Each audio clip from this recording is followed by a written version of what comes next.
Welcome to Your Voice Dorset Podcast. I'm Luke Graham, and today I'm joined by Nick Ireland, who is the leader of Dorset Council. Hi, Nick. Afternoon. Welcome to wet Ferndown, isn't it? It's a very wet bit down Ferndown, yeah. We've just come to the end of that heat wave, and now we've got a slightly more normal temperature. Still quite muggy, though. Still quite muggy, yeah. So, Nick, can you tell me a little bit how you got into local government? So the short story is basically I got involved in politics back in school.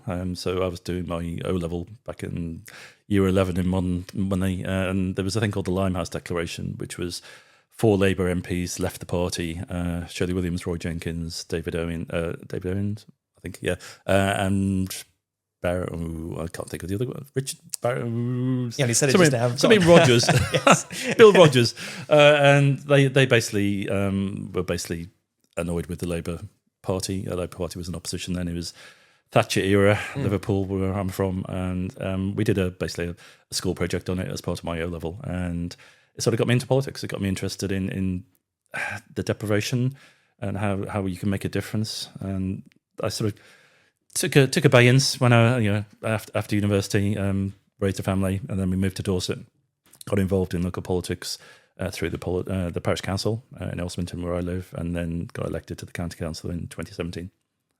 Amazing.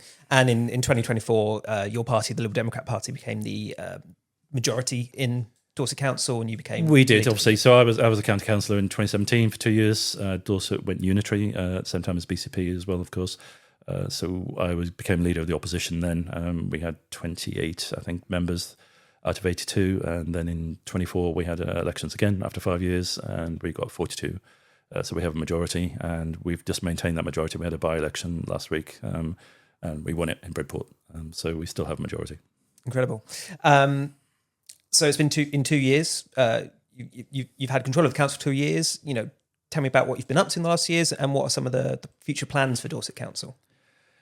It's difficult to start in 2 years. So when you take power, there's a bit of a ramping up, I guess. Learning how the council operates, getting to know the officers, getting to know the budget properly. The budget you see is very high level. It's the nuts and bolts. But we've done a lot of work on our manifesto, like the 3 years running up to the elections. And the manifesto was based on what people were telling us on the doors. So, we are a listening party, the Liberal Democrats, and we try to listen to and follow up what people are telling us. And things like cost of living, lack of affordable homes for our children, lack of jobs, to be fair, and the climate and nature emergencies, basically. So so they eventually became our 4 priorities. So providing affordable homes, communities for all is what we call a general catch-all, essentially, but basically looking after our residents, addressing the climate and nature emergencies, and growing our economy. And we're doing very well in all of them, to be honest. But it takes time. Papers, you have to develop policies through papers, essentially, and then they go through a cabinet process and an overview process. And it's only since the end of last year and beginning of this year that you'll see papers that are coming through cabinet for approval, which actually are our policies. It's not the business as usual stuff, which carries on, sure, but it's stuff that we have implemented and are pushing through. Incredible. I think one of those kind of policies is the local nature recovery strategy. That's something you have been talking about a lot in the Dorset Council. We have. So we didn't invent the local nature recovery strategy. It's actually a government-led initiative. Unitary authorities and county councils, where they still exist, have to have one, essentially. Right. In Dorset, it's on the county footprint. So it's both councils, BCP and Dorset Council, but Dorset Council is the lead of that. Mm-hmm. It's been about a year and a half in production, involved lots of people in terms of landowners, farmers, organisations, NGOs, Dorset Wildlife Trust, RSPB, and Forestry England.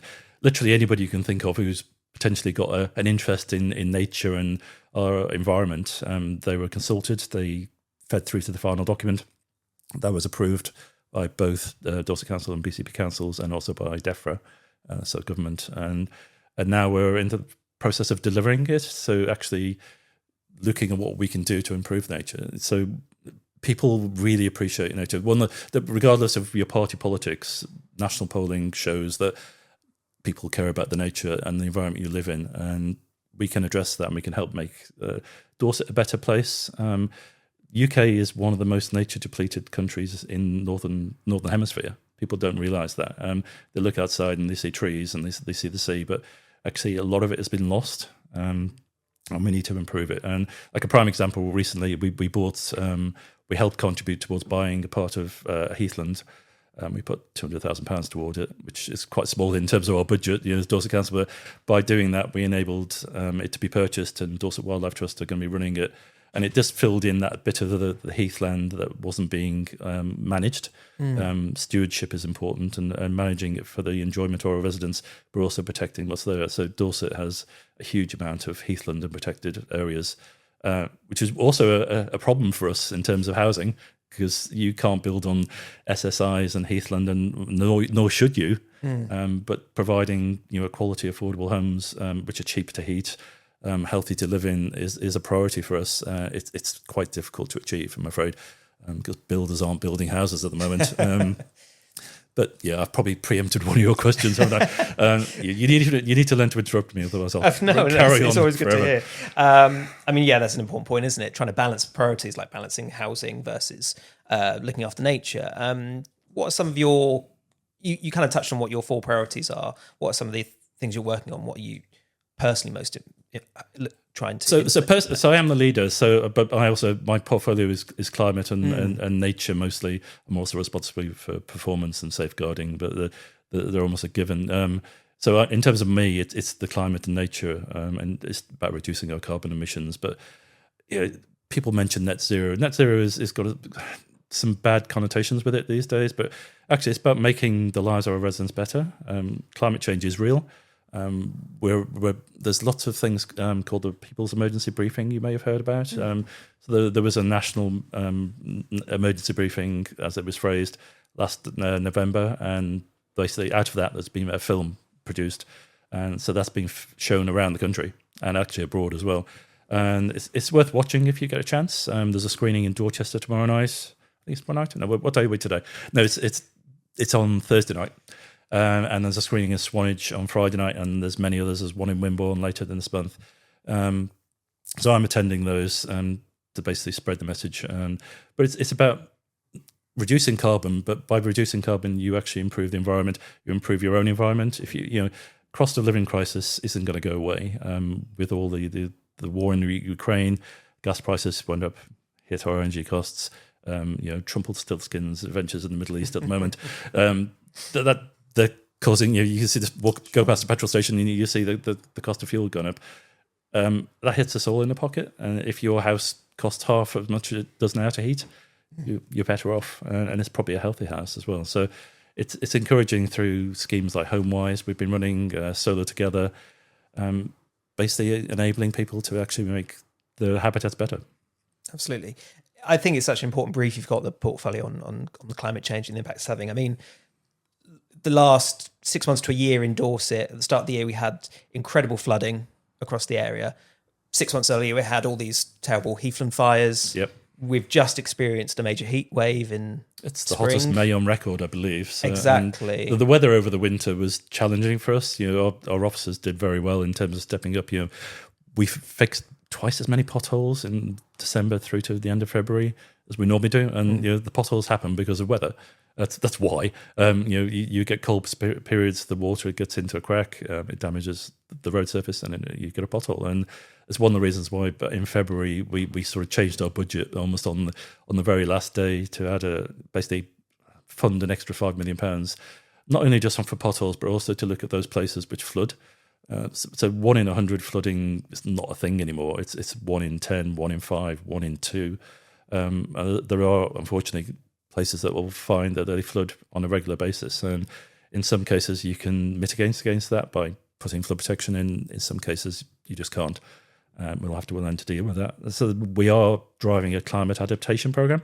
Okay.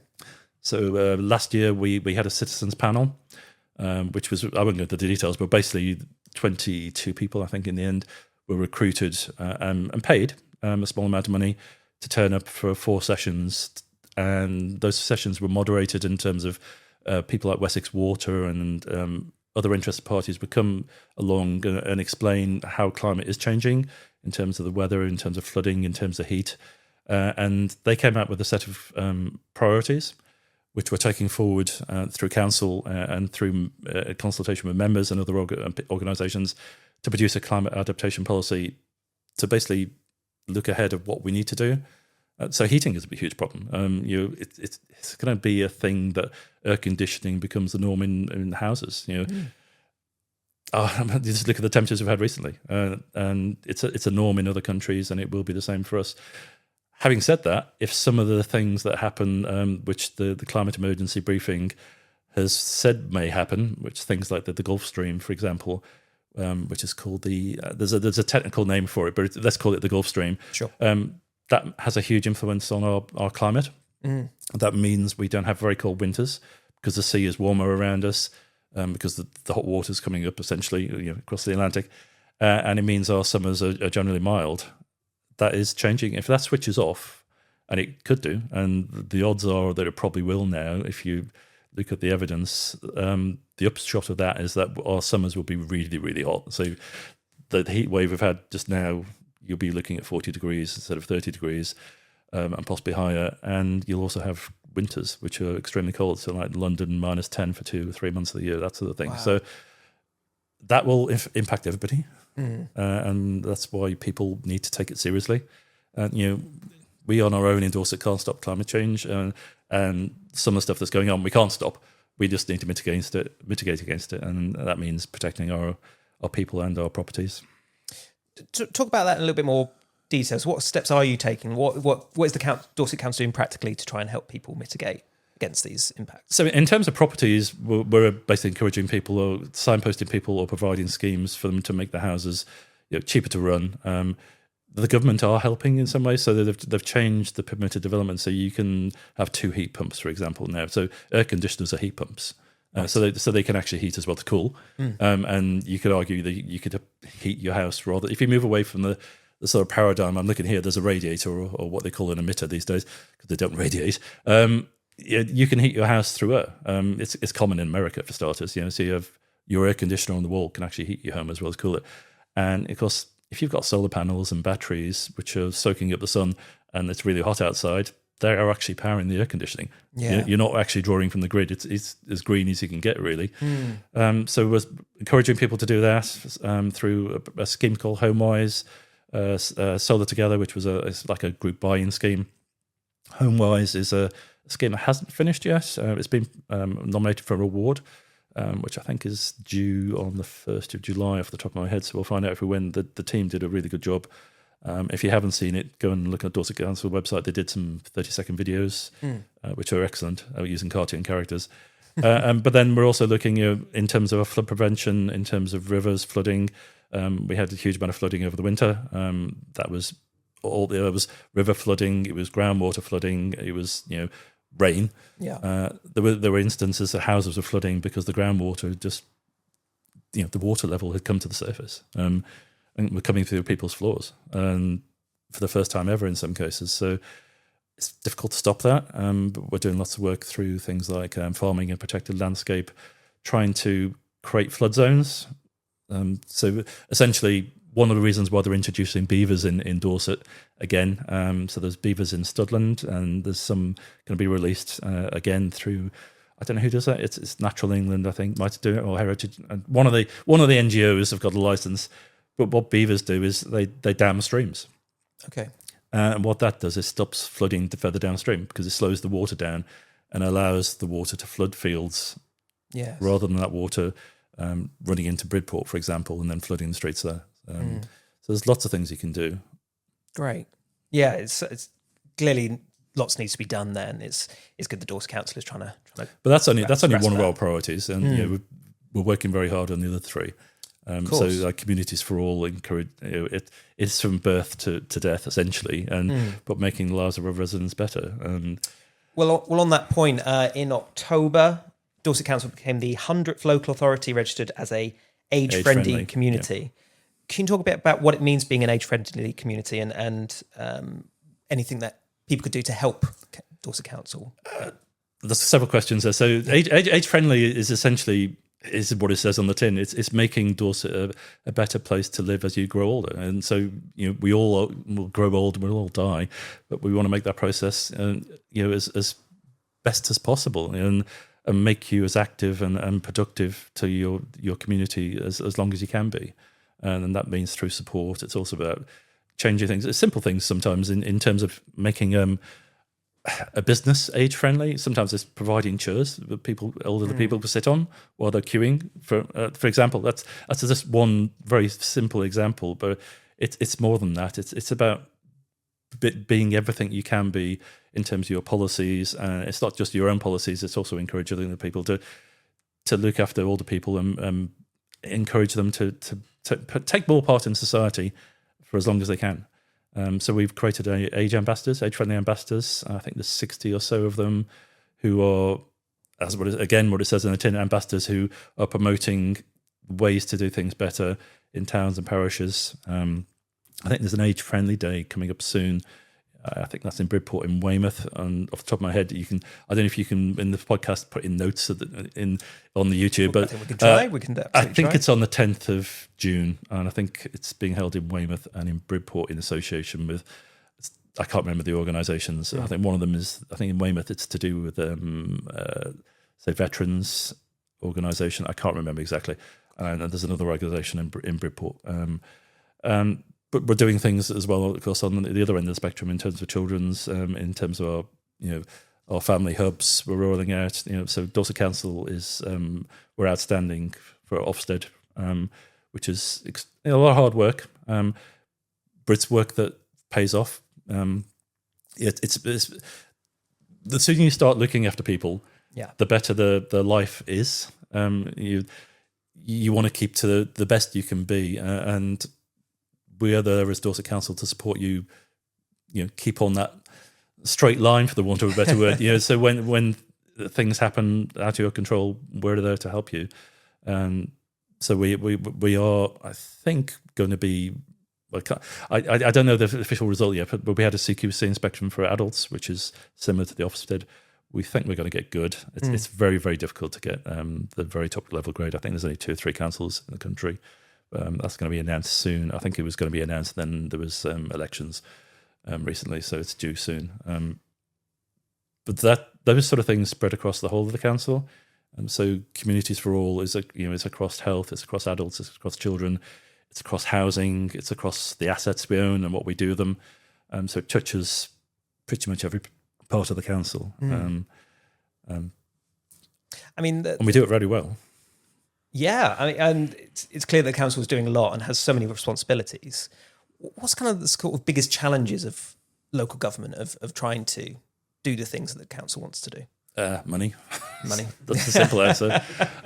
So following on to from what I've just been saying, our budget for this year is £482 million. Our budget for last year was 418. That seems a big gap. I won't go into the details. They changed the way the accounting is done. Sure. So essentially, in the short story is a lot of the stuff that government gives us is targeted. You can't spend it on anything else. Before last year, that was sort of off your books because you had to spend it on these specific projects. Right. Now it sits in your revenue budget, even though you can't. So that big jump is partly explained by that, basically. But in reality, actually, we didn't get very much money at all. What they call core spending power. So the headlines for Dorset Council was that our core spending power went up by just under £26 million, which that sounds good. It sounds like the government gave us 26 million quid. They didn't. What the core spending power includes is that it's predicated on the fact that you raise council tax by the maximum, which is 4.99%. Otherwise, you have to have a referendum, and nobody's going to do a referendum because Turkey's voted for Christmas, isn't it? But that 4.99% raised around about 24.5 million. So that, in reality, they only gave us about 1.5 million. Right. So it sounds like they gave us a lot. They didn't. And that, so raising council tax by 4.99% generally just doesn't cover our costs anyway, because you've got inflation, you've got staff costs. So what you're trying to do is do the same or more on less. So that's the challenge. So, in terms of our funding, 70% of our budget is adults, children's, or the stuff that wraps around that, that's around about 55p, and every pound of council tax goes on social care. And that's the reality of local government funding. We have an elderly population. I think it's 30% are over 65 now. It's forecast to be 35% by the end of 2035, I think, off the top of my head. That is a challenge for us. Sure. Because that means our adult services bill will inevitably go up because you've got more people. So which is why we're trying to focus on keeping people healthier for longer, which is, again, where the age-friendly stuff comes in. Because if we can do that, it reduces our costs as well, of course. But finance, in the end, is tricky. And unless you're involved in the services in terms of you're touched by, or one of your family are touched by needing to access children or adults or housing, for most people, what the council does is, fill in potholes or fail to fill in potholes, according to some people. Collecting your bins, education. Actually, we don't do that much education because most of the schools are academies now and the funding is centrally. So we have very little control over most schools these days. But that's what people think we do. It's bins and potholes, and that's actually a very small fraction of our budget.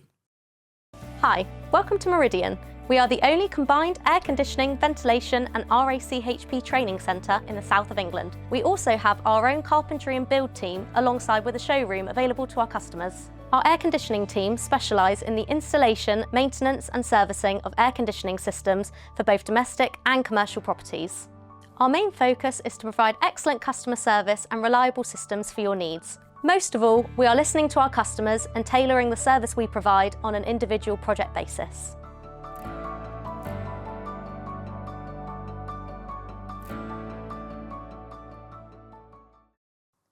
There are a few tricky topics that I wanted to talk about that we've noticed have been a bit more divisive perhaps with people. Last week, I think Dorset Council announced a dogs in public places consultation, which surprisingly got a lot of traction on our Facebook page. They got a lot of people commenting and a bit annoyed. Can you talk about that at all, that consultation? There isn't much to say, really. It's something we have to do. Apparently, we have to do it every 2 years. So that's why it comes around. Every time it comes around, it generates a huge amount of noise. By the end of the process, you'll find that very little changes from what was previously, the previous 2 years. Lyme Regis seems to be a bit of a hot spot, depending on... That's people seem to be very vocal about which beaches dogs should be on and what times and all that sort of thing. We are notoriously a dog-loving country, so it's not surprising that people get quite involved in this. But in the end... it is what it is, and everybody has an opportunity to have an input. There's a consultation, and they will be looked at. But it's just something we have to do every 2 years, which generates a lot of noise. But in the scheme of things, it's not that important. And it takes time and resources. It takes a huge amount of time and resources. And it'll come to cabinet at some point once the consultation's finished, and I suspect not a lot will have changed. To be honest, I think people have until August to quite possibly. I don't know. I'm trying to stay out of that. So I'm a resident of Wimborne, and at the moment in Wimborne there's a trial going on with Julian's Bridge, where Julian's Bridge is a 2-lane bridge, but it's currently the trial is reducing it to 1 lane, controlled by traffic lights, and there has been some complaints about that in terms of like the build-up of traffic it's causing, and people taking much longer to cross over that bridge. Is there anything you want to say about that? How that trial is going, or why it's been implemented? I don't know how it's going. It's only been going like a week, days, a few days. So the reason we're doing Julian's Bridge is, if you know Wimborne, is a very narrow bridge. It's a Grade 1 listed structure. I don't know when it was built, but it's several hundred years old. It definitely predates the motor car. I suspect he probably wouldn't have got 2 carriages. It's only 5.4 metres wide, I believe, if I can remember my briefing notes correctly. I've driven over it many times. It's barely wide enough for 2 cars. You definitely can't get a lorry and a car over it at the same time. There have been injury collisions over the years where pedestrians and cyclists have been struck because there's no room for a footpath. We need to look at making that safer. And one of the things we need to look at is all the options, because if you don't look at all the options, you don't know what the final outcome could be. So one of the, I think it's historic England, not very keen. Obviously, you can't change you can't. You're not going to expand Julian's Bridge. No, You can't make it wider. Yeah, so you can't touch the bridge. So that's a given. You could put another bridge alongside it, but I think historic England. I might have got the wrong organisation wrong, but somebody has complained or doesn't really want that. So one of the things you could do is look at what we're doing now, which is controlling the bridge using lights. There are other examples in Dorset Council's area, like Sturminster, Newton. The bridge, one of the bridges is controlled by traffic lights. I think there's another one somewhere else. They work fine. Wimborne obviously has a lot of traffic, possibly too much traffic, and hopefully, ideally, if we've improved public transport, maybe it will go away. But having said that, I've driven to your studios. I don't think I probably would have got here by public transport. So I'm part of the problem, aren't I? So we're all part of the problem. You're all part of the problem if you drive a car. So it is a trial. I don't think the sky's got to fall in. It'll inform. If it may work. It may work a bit. It may fail completely. If it completely jams up the town, I suspect we'll stop the trial early. We have put a lot of monitoring in, so to monitor the impact of what is happening on the traffic flows, because people are going to go, well, I'm not going to go over Julian's Bridge, we'll go somewhere else. They'll go through Camford Bottom or something. So we are monitoring the impact in almost everywhere. Some traffic might go through Sturminster Marshall, for example. So we're monitoring that as well. And at the end of the period, we'll take the lights down and look at the data and come up with a plan. I think the trial period lasts about a month. How long would you think the sort of assessment afterwards would take? I don't know. I haven't been told that, but I would imagine a couple of months at least. These things tend to take a while. And hopefully we can avoid employing any external consultants to give us their opinion. But the numbers will be there, the stats will be there, and then we'll have to decide what we're going to do. But I think it does need a solution. Julian's Bridge can't continue the way it is. It may be that it just provides evidence that we do need a pedestrian bridge, and then you'll decide where you're going to put it. Great. Just as an example, just another. I'm going to complain about national highways, if I may. Sure, please do. Because our intention is to make Julian's Bridge safer. Yes. And yet you go half a mile up the road to the Lake Gates roundabout, I think it's called, and you try crossing that on a cycle or on foot. It's virtually impossible. So national highways really need to up the game in terms of making the roundabouts more accessible for other people. If you want to walk between Wimborne and Corfmullen or cycle, it's quite difficult if you go through that roundabout. So just a shout out to National Highways. Get your act together. I mean, that's a good question, is how does Dorset Council work with National Highways? Is it a good working relationship? How do you, if you've got a problem, like you say, with the bridges or roundabouts, how do you work with National I think the public perception is it doesn't work very well. I think in reality it probably does. Obviously, officers from both organisations talk to each other a lot. I was at Sturminster Marshall's annual parish meeting by invite a couple of weeks ago, and there's a petition going about a crossroads, which I'd barely noticed. I've driven past it so many times, but sort of at the end of the Drax estate before you get to the roundabout there. I can't remember which roundabout it is, but it's on the east side of the Drax estate. And there's a crossroads there, which the petition is basically saying that the hedges need cutting back. Right. And you think that'd be simple. And in most roads, it's Dorset Council's responsibility because it's the A31 there. It's not. It's National Highways. So they've been quite tricky to deal with in that respect. So, and then they're also responsible for building. There's a roundabout that needs to be built near Bridport. So if you're going on the Bridport bypass for the Monroe Road, heading towards Lyme Regis, Honiton, that direction, there's a new housing estate going in, which quite a lot of the Bridport residents didn't want, but planning is planning, and they got permission and it's being built. But part of the permission is a new roundabout is built near the Epe turn, if you know where that is. So they're just about to start, but it's been delayed for about 18 months. Oh wow.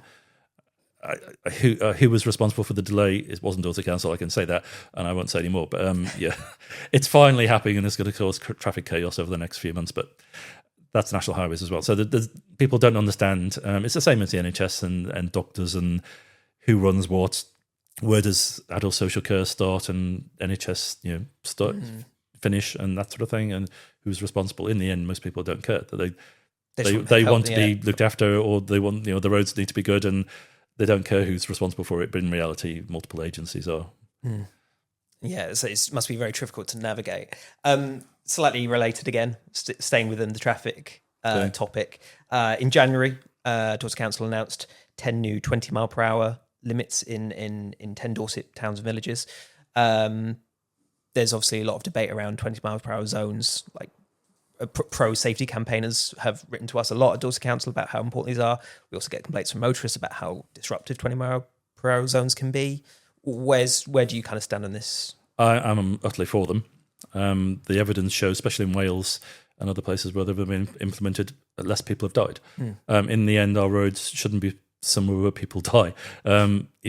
Accidents do happen, but you can mitigate a lot against bad behaviour, and by controlling speeds, you can. It's been demonstrated you reduce the death or serious injury drastically. And so, one of my children lives in Manchester and one lives in London. So when I drive there, it's 20 mile an hour. It's fine. I have a car that's easy to control at 20 miles an hour. To be fair, it's an electric car. You just press a button. It does the speed. But it is something people should be installing. And Dorset Council, to be clear, doesn't impose 20 miles an hour on anybody. It's a process. It has to be asked for. By the town or parish council.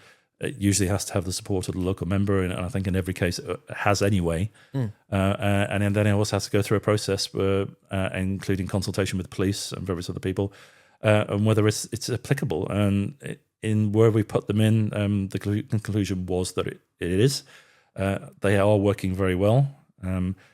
We've gone. I think we're on phase 4 now. I think phase 3 are being actually. Phase 3 is sort of coming to the end, and so the end of phase 3 is the ones that have been approved and gone through consultation and are now being implemented. So the signs are going up. Phase 4 is open now, and that's basically I think about 20 councils who've applied for that 20 mile an hour limit, and so this is the beginning of the process for them. So that is consultation with police, and once it gets through those sort of hurdles, it'll go out to public consultation in their areas. And then phase 5, I think, is in the background, and another group, essentially, they'll start going through the process later this year. So Lyme Regis has just got it. It hasn't caused any issues there. I was at Lyme Regis annual parish meeting, and one of the motorists there said he felt penalised. I don't know why he thought he was being penalised. If it says 20 miles an hour, you should be driving at 20 miles an hour. Bottom thing, the thing in your wallet is a license. It's not a right, and it's something you have to earn, and it's something you can be taken away. So you need to obey the speed limits, and most people do. And we've found that when you reduce speed limits, it's not just 20 miles an hour, but around my area, we've reduced speed limits from 60 to 50. On one side of my village, from 60 to 40. On the other side, the vast majority of people obey the speed limit. There's a few people who won't, but maybe technology will solve that at some point in the future. I think it's also important to say, it's not just about saving lives. I mean, that's a big part, but also preventing accidents, and which obviously causes its own problems in traffic, and and expense as well of trying to repair. Calling out police resources to. It is, and it's interesting. You find statistics are showing.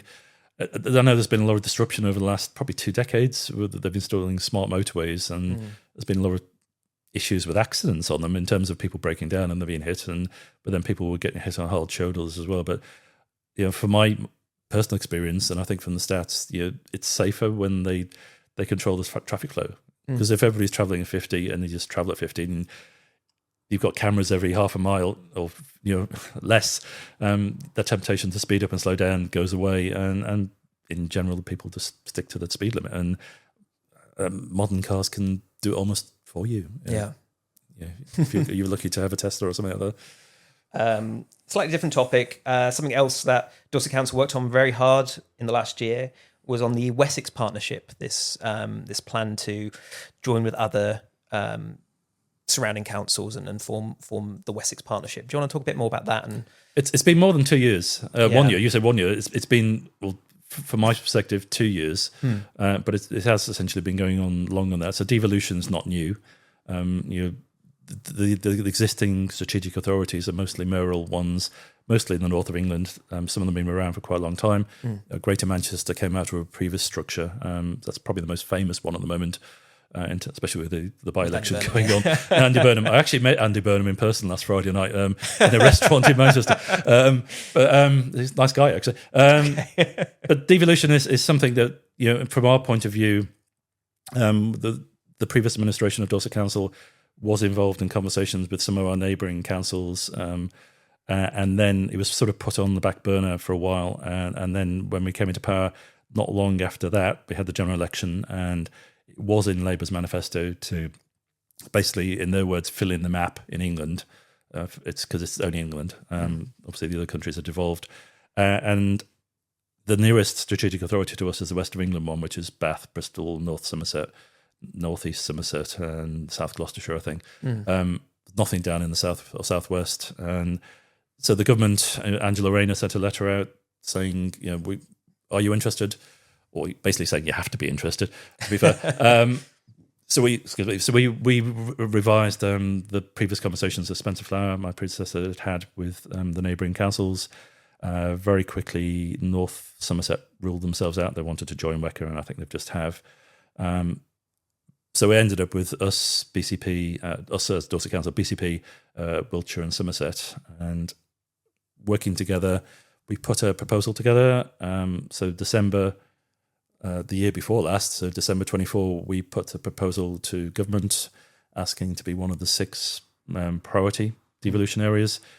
We thought, to be honest, we got it. We had a meeting in Whitehall in January 25, and then silence, radio silence, and then we were told we didn't get it. And we still really haven't had a proper answer as to why. The real answer is capacity and money. One of the things that comes with a mayoral strategic authority is a lot of powers, and with those powers come quite a considerable amount of cash. And you're talking, I think Manchester gets 50 million quid just for transport, for example, and 50 million quid spent across our 4 councils would go a long way to rapidly improving our rural transport. For example, you could run proper bus services that were intelligent, linked up, and people could actually use them to get to work and get back from work, for example. So. And there's other benefits in terms of economy, in terms of tourism, in terms of housing. So we have been constantly saying we are ready for a mayoral strategic authority. There's been several changes of ministers. We've had ministerial visits. We keep pushing the same message. We sent a letter to the new minister when she came in a couple of weeks ago in the latest reshuffle, because the previous minister was a Starmer supporter. Oh no, Starmer, not a Starmer supporter. Yes, that's why she resigned. So we're pushing that message. We think it's for a benefit of our residents, and which is why we're doing it. Otherwise, we wouldn't. I'm going to be clear that whatever we end up getting offered, I think I can speak for the other 3 leaders as well. In the end, it comes to our councils for approval. And if we're going to stand up in front of council and recommend this to not only the members but the people they represent, so the communities, the 380,000 people who live in Dorset Council and the 400,000 people who live in BCP, for example, we're only going to stand up and recommend approval if we think it's for our benefit. If it's not, we're not going to be tick box exercise. We've been very clear of that. We're not going to be just a filling in the map without any benefits. It has to be a benefit to Dorset residents. Absolutely. And Somerset Wiltshire, of course. Absolutely. We've seen that sort of around the New Forest area in Hampshire, which is getting this new system of devolution. There's been some upset, like New Forest District Council is going, and people in New Forest. But that's not devolution as such. That's local government reorganisation. So I'm confusing things. Yeah, the local government reorganisation wasn't in Labour's manifesto, but for some reason they thought it was a good idea to suddenly throw that in there in the mix. So for the uninitiated, that's essentially taking away the boroughs and district councils. So for us, in this area would have been Bournemouth Council, Port Council, Weymouth, Portland, and all the others, Purbeck, East Dorset, and creating, for the want of a better word, a super county council, right? AKA a unitary council. So it's a council that has the powers of both boroughs and county councils. And in my view, it's actually a good thing. Okay. Because going back to the previous comment, people don't care what organisation it is. They want the service to be delivered.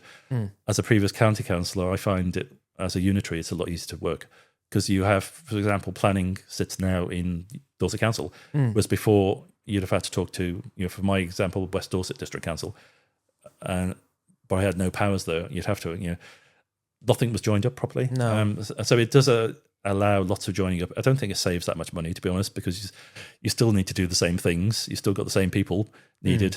So in terms of headcount and things, it hasn't changed that much, but we are a lot more efficient. And we have a new chief exec on board. You probably know Dr. Catherine Howe, who joined in August last year. She is transforming, and transforming is really important. And she's making us a lot better in terms of the way we work, in terms of responsiveness, in terms of actually being, somebody when they talk about Dorset Council, we want them to talk about Dorset Council who's made a difference to them. Sure.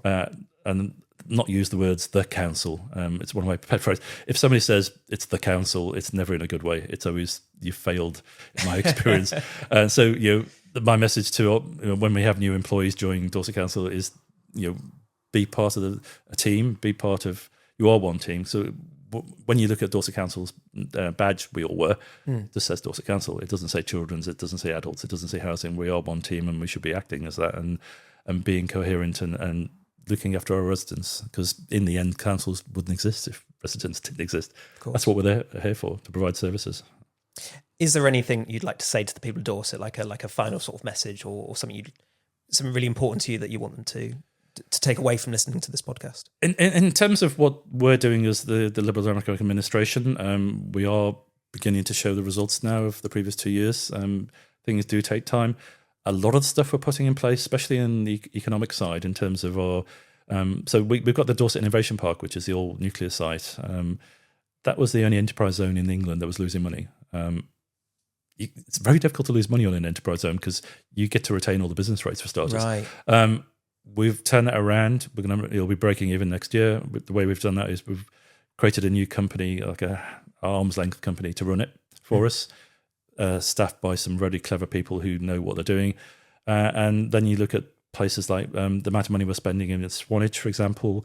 We announced £6 million there recently, because part of Swanage is basically slipping into the sea. So we're helping the town council fund the works they need to do there, but also taking the advantage of making the whole of the seafront better.